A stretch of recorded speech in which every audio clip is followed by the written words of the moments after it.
ही विनंती करू इच्छितो की सर्व समाजांचे धार्मिक सण हे या कालावधीमध्ये चाललेले आहेत. अशा या सगळ्या परिस्थितीमध्ये सगळ्यांनी संयम ठेवला पाहिजे. कोणीही संयम सोडू नये. आपल्याला कायदा आणि सुव्यवस्था आणि शांतता कशी राखता येईल, एकमेकाच्या प्रति आदरभाव कसा राखता येईल, अशा प्रकारचा प्रयत्न हा सर्वांनी करावा. अशा प्रकारची या निमित्ताने मी अपील करतो. खरं म्हणजे आज महाराष्ट्रामध्ये विशेषतः म्हणजे मी कुठल्या सिनेमाला दोष देत नाहीये, खरं म्हणजे छावा या चित्रपटाने छत्रपती संभाजी महाराजांचा खरा इतिहास आपल्या समोर आणला.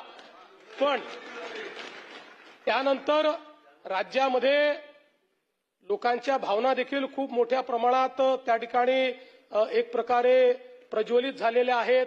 औरंगजेबाबद्दलचा जो काही राग आहे तो रागही खूप मोठ्या प्रमाणात त्या ठिकाणी बाहेर येतोय. या सगळ्या गोष्टी आपल्या ठिकाणी असल्या तरी मला असं वाटतं की महाराष्ट्रात कायदा आणि सुव्यवस्था राखणं हे अत्यंत महत्वाचं आहे. त्यामुळे सर्वांनी संयम बाळगला पाहिजे. महाराष्ट्र एक प्रगतिशील राज्य आहे. या राज्यामध्ये मोठ्या प्रमाणात इन्व्हेस्टमेंट येत आहे.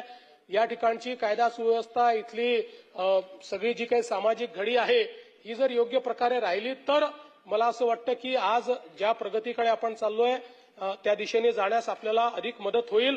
आणि म्हणून निश्चितपणे कायदा आणि सुव्यवस्था राखण्याकरता, शांतता राखण्याकरता मी आवाहन करतो.